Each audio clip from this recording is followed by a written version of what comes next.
So it's kind of like a responsibility. Late replacements aren't ideal.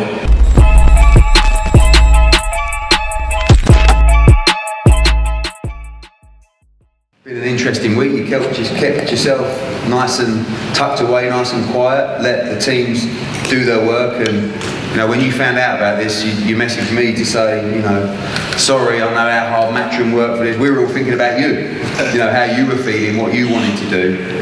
I didn't know what the reaction would necessarily be. It was definitely the one that I hoped for, which is, no, I'll put the work in. I'm ready to fight on Saturday. Yeah, so I also looked at the undercard as well, and I know how much it means for them to compete. I know how hard you guys work, not only you, I know all of your backroom staff as well, so I didn't want to let anyone down, my coach, etc., the zone. So it's kind of like a responsibility. Late replacements aren't ideal, but I'll tell you, this is the third time it's happened. We had it with Kubrat Pulev and Takam, Jarrell Miller and Ruiz, now this situation. So this is what happens. A long career will present these type of obstacles, and I've just got to get used to them. So yeah, this is just another rock in my shoe towards the top of the mountain. It's been a long time since you faced a tall, stand-up heavyweight, 6'9", someone that's bigger than you as well. Sometimes those late replacements have been a style that maybe are less suited, but looking forward to a match-up with a big, tall, strong heavyweight on Saturday. Yeah, for sure. The principle still remains the same, is worry about myself.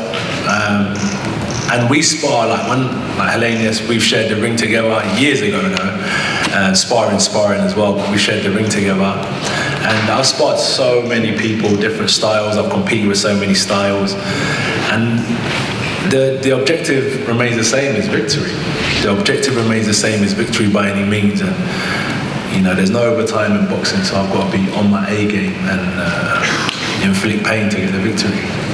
I know that you're always positive in camp, but a lot of the feedback I get comes from people around camp, and the genuine feedback this time around is we're in a great place, physically, mentally. The work has been spot on as well. Was that part of the decision-making process that you want to stay active, you've done the work, you're in great shape, mentally, physically, it's time to fight?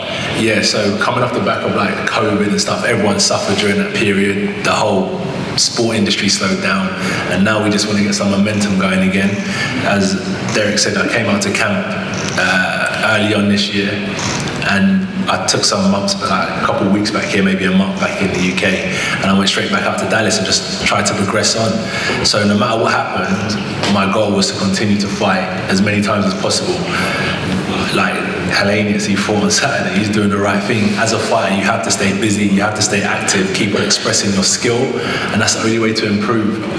Obviously, I haven't been fighting. I fought the start of April, the early start of this year, but I spend a lot of time in the ring in Dallas. We do a lot of ring work, and that's the closest thing to a fight. So it's not just hitting the bag, shadow boxing and mitts. We do a lot of combat training, so I'm physically ready.